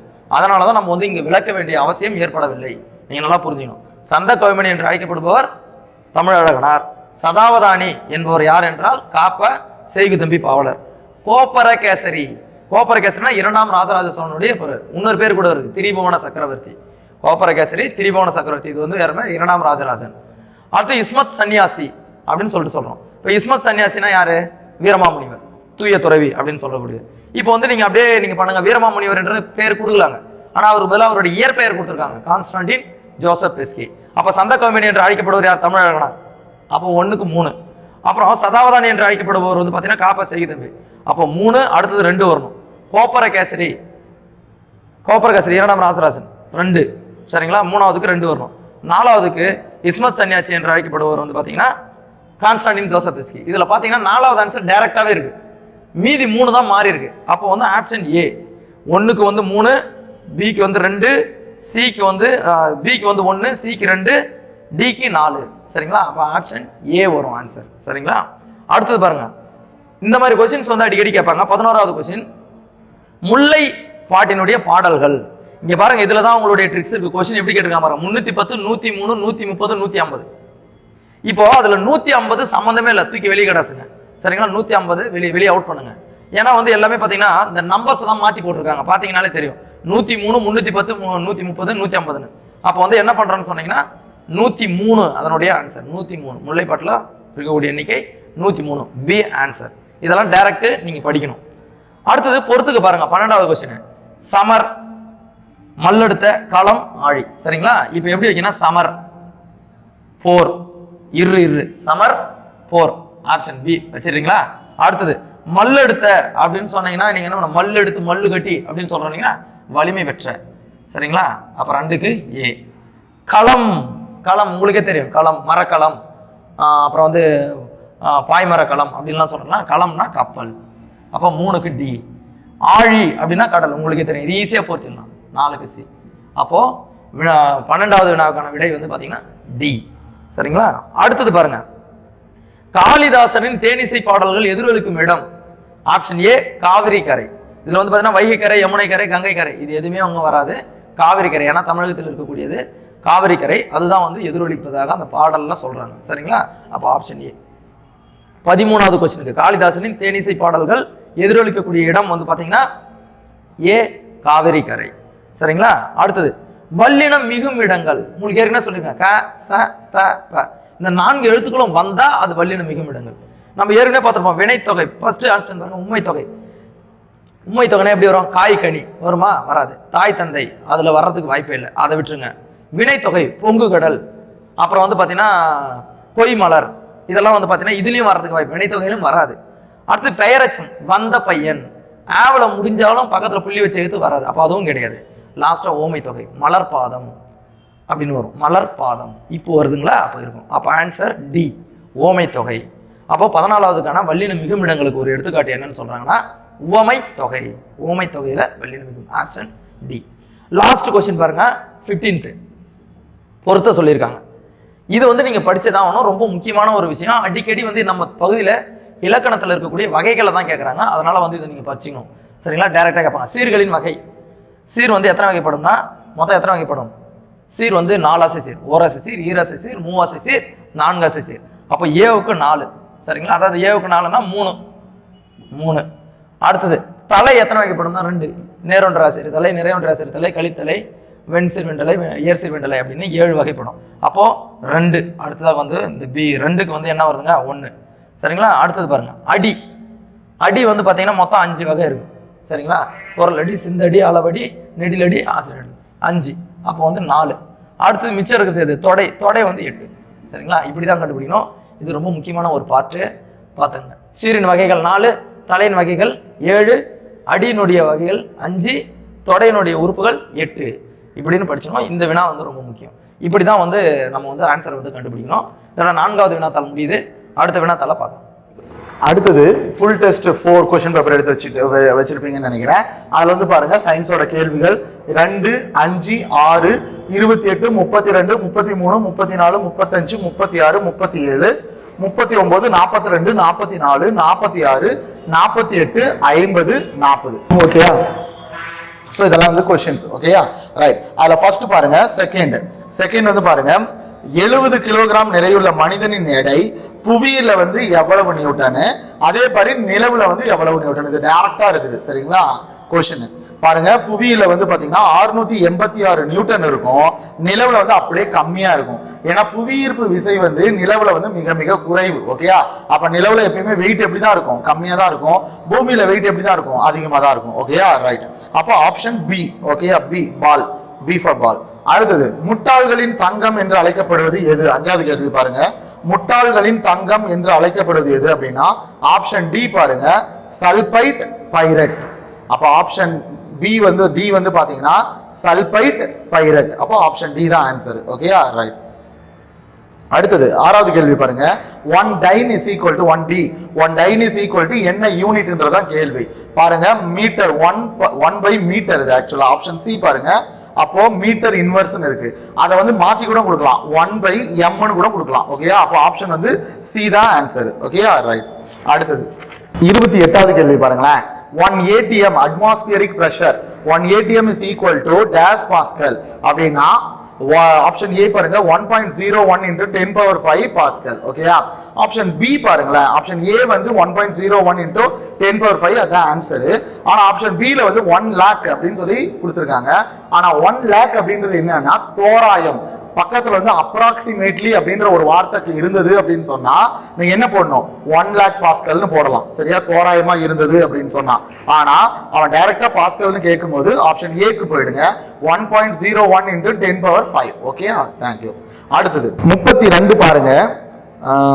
32 வேண்டாம், 33 பாருங்க. கீழ் உள்ளவைகளில் எது பதின்ம அழகுமுறை அல்ல? ஓகேயா? கீழ் உள்ளவைகளில் எது பதின்ம அழகுமுறை அல்ல? அது வந்து பாருங்க பதின்ம அப்படின்னு சொன்னாவே FPS வந்து நான் ஏற்கனவே சொன்னப்பான், ஆங்கிலேயர்கள் பயன்படுத்திய முறை ஆனா மற்றது எல்லாமே வந்து நமக்கு என்னதான் பதின்ம அழகு முறை தான். அப்போ ஆப்ஷன் டி போடுங்க. போங்க FPS. 33D வந்து FPS. 32 பாத்துருங்க. 1 வெள்ளி டங்கா அப்படின்னு சொன்னா அது எவ்வளவு ஜிட்டல் அப்படின்றதான் கொஸ்டின். ஒரு வெள்ளி டங்கா அப்படின்னு சொன்னா 48 ஜிட்டல் அதனுடைய ஆன்சர். ஓகேயா? அப்போ ஆப்ஷன் ஏ 32க்கு ஆப்ஷன் வந்து ஏ. ஓகேயா? ரைட். அடுத்தது வெப்ப மூலங்கள்னா வெப்பத்தினுடைய சோர்ஸ். என்னென்ன சோர்ஸ் அப்படின்றது, 1 சூரியன், 2 உராய்தல், 3 மின்சாரம். இந்த மூணுமே வந்து பாத்தீங்கன்னா வெப்பத்தினுடைய சோர்ஸ் தான். ஓகேயா? அப்ப ஆப்ஷன் டி தான் அனைத்தும். அப்ப 34க்கு ஆப்ஷன் டி. அடுத்தது மாறா விகித விதியை கண்டறிந்தவர் யாரு? ஓகேயா? மாறா விகித விதியை கண்டறிந்தவர் யாரு அப்படின்னா ஆப்ஷன் சி ஜோசப் பிரவுஸ்ட். ஓகேங்களா? அப்போ ஆப்ஷன் சிக்கு போயிடுங்க. மாறா விகித விதியை கண்டறிந்தவர் யாருன்னா ஜோசப் பிரவுஸ்ட். ஓகேயா? ரைட். அடுத்தது 36 கார்பன் டை ஆக்சைடு சேர்மத்தில் உள்ள ஆக்சிஜன் மற்றும் கார்பனின் நிறை விகிதம் யாவை அப்படின்னு கேட்டாங்க அப்படின்னா நல்லா பாத்துக்கோங்க. ஆக்சிஜன் மற்றும் கார்பன். ஓகே, 36ல அப்போ ஆக்சிஜன் மற்றும் கார்பன் அப்படின்னு சொன்னாவே 12:32. ஆப்ஷன் சி தான் ஆன்சர். Okay, right. அடுத்தது 37 பனிக்கட்டி உருகுதல் செயலின் நிகழும் சமநிலை டேஸ் என்று அழைக்கப்படுகிறது. அதாவது பனிக்கட்டி உருகிறது, ஆவியாகிறது, மீண்டும் வந்து அந்த ஒரு 4 மாற்றங்கள் இருக்குல்ல, இது எல்லாமே வந்து இயற்பியல் மாற்றம் தான். அப்போ ஆப்ஷன் ஏக்கு போயிடுங்க, இயற்பியல் சமநிலை. ஓகேயா? ரைட். அடுத்தது 39 இந்தியாவின் மிக நீளமான நதி கங்கை தான் எல்லாருக்கும் தெரியும். ஆனா அது எத்தனை கிலோமீட்டர்னா 2525 கிலோமீட்டர். அப்போ ஆப்ஷன் பி 39க்கு. அடுத்தது ஆப்ஷன் 40க்கு பாருங்க, வயிற்றுப்போக்குக்கு பயன்படும் மருந்து. வயிற்றுப்போக்குக்கு பயன்படும் மருந்து அப்படின்னு சொன்னாவே அது என்னன்னா பிஸ்மத் தான். அது ஆப்ஷன்ல கொஞ்சம் அப்படி முன்ன பின்ன மாத்தி கொடுத்துருப்போம், அது பார்த்துக்கோங்க. சரிங்களா? அப்போ ஆப்ஷன் ஏ பிஸ்மத். அடுத்தது 42 ஃப்ளோசிங் அப்படின்னு சொன்னா என்னன்னா பல் சுத்தம் பண்றது, பல்ல சுத்தம் பண்றது. ஓகே, அப்ப ஆப்ஷன் ஏ. அடுத்தது உலகத்திலேயே மிகப்பெரிய உலர் தாவர தொகுப்பு அருங்காட்சியகம் எதுன்னு சொல்லி கேட்டிருக்காங்க. ஆப்ஷன் ஏ பாருங்க, ஹிஸ்டாரிக் நேச்சுரலே. அப்போ ஆப்ஷன் ஏ ஹிஸ்டாரிக் நேச்சுரலே. ஓகேயா? ரைட். அடுத்தது முக்கியமான கேள்வி, ஒளிச்சேர்க்கையின் வேதியியல் நிகழ்வுகளை கண்டறிந்தவர் 46 யாரு அப்படின்னா கால்வின். ஓகேயா? அப்ப ஒளிச்சேர்க்கையில வந்து வேதியியல் நிகழ்வு இருக்கு அப்படின்றத கண்டுபிடிச்சவர் யாரு? கால்வின். ஓகேயா? ரைட். அடுத்தது அதிக அழுத்தத்திற்கு உட்படுவது. அதிக அழுத்தத்திற்கு உட்படாதது வந்து திண்மம். அப்ப அதிக அழுத்தத்திற்கு உட்படுவது வந்து வாயு தான், கேஸ் தான். ஓகேயா? ரைட். அப்போ 48க்கு ஆப்ஷன் வந்து பி. ஓகேயா? ரைட். அடுத்தது லாஸ்ட் 50 என்ன அப்படின்னா பச்சை மற்றும் ஹீமோகுளோபின் எந்த மூலக்கூறுவில் வேறுபட்டு இருக்கும். அதாவது அதனுடைய மையத்துல மட்டும்தான் அது வேறுபடுமே தவிர மற்றது எல்லாமே சேமா தான் இருக்கும். ஆனா மையத்துல மட்டும் வேறுபடும். ஆப்ஷன் டிக்கு போயிடுங்க, மைய மூலக்கூறு. ஆப்ஷன் டில என்ன அப்படின்னா ஒன்னு அயனு, இன்னொன்னு வந்து மெக்னீசியம். எஃப்இன்னு சொன்னா அயனு, மெக்னீசியம். இங்க வந்து இது இருக்கும், அயன் இருக்கும், இங்க வந்து மெக்னீசியம் இருக்கும். சரிங்களா? அப்ப இதுல தான் மாறும். அப்ப ஆப்ஷன் டி. சோ இதோட வந்து ஃபுல் டெஸ்ட் 4 ரிவிஷன் முடிஞ்சது. அடுத்தது வந்து நம்ம ஃபுல் டெஸ்ட் 5 பார்க்கலாம். சரிங்களா? அந்த क्वेश्चन பேப்பர் டெஸ்ட் நம்பர் 4 சமூக அறிவியல்ல என்னென்ன क्वेश्चंस வந்திருக்கு அப்படின்னா क्वेश्चन நம்பர் 3, 7, 9, 16, 17, 19, 21, 22, 25, 26, 27, 29, 31, 32, 39. சரிங்களா? அப்ப இவ்வளவு क्वेश्चंस வந்து சமூக அறிவியல்ல வந்திருக்கு. சோ அப்ப ஒன் பை ஒன்னா பார்ப்போம். क्वेश्चन நம்பர் 3, நாட்டு வருமானத்தின் மற்றொரு பெயர், another name of national income என்ன அப்படின்னா மொத்த நாட்டு உற்பத்தி. சரிங்களா? அப்போ gross national product. அடுத்து இந்தியாவில் 3வது அதிக மழை பெறும் பகுதி எது? அப்ப சின்ன கல்லார். சரி, வால்பாறைக்கு அருகில. ஃபர்ஸ்ட் வந்து பாத்தீங்க அப்படின்னா மவுசின் ராம், செகண்ட் மேகாலயில, செகண்ட் சிரபுஞ்சி, 3வது தமிழ்நாட்டுல சின்ன கல்லார் வால்பாறைக்கு அருகில. சரிங்களா? அடுத்து क्वेश्चन நம்பர் 9 பொருந்தாத இணையை காண்க. சரி, இதுல எது பொருந்தல அப்படின்னா இந்திய தேசிய ராணுவத்தோட மகளிர் படை தலைவர் தலைவி யார் அப்படின்னா லக்ஷ்மி சேகல். இங்க ராஜாமணி இருக்கு, அதான் பொருந்தாது. இது எல்லாமே கரெக்ட். ராணுவ படைத்தலைவர் தில்லான, மகளிர் படைக்கு பேரு ஜான்சி ராணி யூனிட், பொறுப்பேற்ற நாள் ஜூலை 9, 1943. அப்ப பொருந்தாதான் அவங்க பேரு லக்ஷ்மி சேகல். குடியரசுத் தலைவர் தேர்தல் தோற்று போயிட்டாங்க. சரிங்களா? அடுத்து VAT. VAT means what is VAT? Value added tax. அப்படின்னா மதிப்பு கூட்டு வரி அப்படின்னு சொல்லுவாங்க. தென் அடுத்து GNH அப்படின்னு சொல்லுவாங்க, Gross National Happiness. அப்போ என்னது இந்த மனிதவள மேம்பாட்டு குறியீடு மாதிரி ஒரு மகிழ்ச்சி குறியீடு. அது உருவாக்கிய ஆண்டு பாத்தீங்க அப்படின்னா 1972. இது யார் உருவாக்கணும் அப்படின்னா பூட்டானுடைய அரசு 4வது அரசர் சிக்மே ஜிங்கே வாங்சக். சரிங்களா? அப்போ அந்த வாங்சக் அப்படின்னு சொல்லக்கூடிய ஒரு ஃபெலோ தான் இந்த குறியீட்டை உருவாக்குறாரு, பூட்டானுடைய 4வது மன்னர். இதனடுத்து இந்தியாவில் பழமையான உள்ளாட்சி அமைப்பாக அமைக்கப்பட்டது. அதாவது இந்தியாவோட முதல் மாநகராட்சி சென்னை, அதாவது மதராஸ், அதாவது சென்னை. Question number 21. சட்டத்தின் முன் அனைவரும் சமம் என கூறும் சரத்து விதி 14. அப்ப equality before law and equal protection of laws. சட்டத்தின் முன் அனைவரும் சமம் மற்றும் அனைவருக்கும் சமமான பாதுகாப்பு. சட்டத்தின் முன் அனைவரும் சொல்லக்கூடிய சமம் சொல்லக்கூடிய இந்த விஷயம் இங்கிலாந்து பெற்றிருக்கோம். அனைவருக்கும் சமமான பாதுகாப்பு அமெரிக்காவில் வாங்கியிருக்கோம். அடுத்து, இந்தியாவில் தற்போது உள்ள சர்வதேச விமான நிலையங்கள் எண்ணிக்கை. அப்ப இன்டர்நேஷனல் ஏர்போர்ட்ஸ் மொத்தம் 19, தமிழ்நாட்டில் 4 இருக்கு. அப்ப சென்னை, கோவை, திருச்சி, மதுரை. அடுத்து 25, ரயில் போக்குவரத்து இல்லாத தமிழக மாவட்டம் அது தேனி. தேனியில ரயில் போக்குவரத்து கிடையாது. அடுத்து 26, நமது அடிப்படை உரிமைகள் எங்கிருந்து பெறப்பட்டது அப்படின்னா அமெரிக்கா. சரிங்களா? அடுத்து, இருட்டறை தேர்தல் சம்பவம் நடைபெற்ற ஆண்டு. அப்போ கிபி 1756 எங்கன்னா கல்கத்தால வெள்ளியன் கோட்டையில இருட்டறை தேர்தல் சம்பவம். சிராஜுத்தௌலா என்ன பண்ணுவாரு, அங்க இருக்கக்கூடிய ஆங்கில பிடிச்சி ஒரு இருட்டறையில அழைச்சிட்டு போயிருவாரு. மூச்சு திணறி என்னது 146 பேர்ல 123 பேர் இறந்து போயிருவாங்க. 23 பேர் தான் பிழைப்பாங்க. இதுதான் இருட்டறை தேர்தல் சம்பவம். இதுதான் கிளாஸுக்கு ஒரு காரணமாச்சு. இந்த சரித்திரத்தை புரட்டி போட்ட சம்பவம். அடுத்து, அலிகார் இயக்கத்தை தோற்றுவித்தவர். அப்போ இந்துக்கள் நிறைய இயக்கங்கள் தோன்றுச்சு. அது மாதிரி முஸ்லிம்கள் சீர்திருத்த இயக்கம் வந்து பாத்தீங்கன்னா அலிகார் இயக்கம். அப்ப முஸ்லிம்கள்ட்ட நிறைய மூட பழக்கவழக்கம் இருந்துச்சு. அதை ஒழிக்கிறதுக்காக தோற்றுவித்த இயக்கம் அலிகார் இயக்கம். அதை தோற்றுவித்தவர் சையத் அகமது கான். அடுத்து, பழங்கால மனிதன் தனது உணவை சேகரிக்க மேற்கொண்ட நடவடிக்கை. பழங்கால மனிதன் விவசாயம் பண்ணல, ஃபர்ஸ்ட் வேட்டையாடினான். ஆயுதங்கள் வச்சு ஃபர்ஸ்ட் கற்கள், அப்புறம் உணவு கண்டுபிடிச்சு வேட்டையாடி சாப்பிட்டான். சரிங்களா? அப்படிதான் உணவு சேகரிச்சான். அடுத்து, ஒரு வெள்ளி டங்கா என்பது 48 ஜிட்டல்.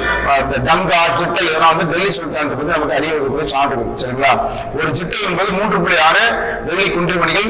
ஒரு டங்கா என்பது 173 கிராம் சில்வர் வெள்ளி. அடுத்து, இந்தியாவின் மிக நீளமான நதி நமக்கு தெரியும், கங்கை 2525 கிலோமீட்டர்.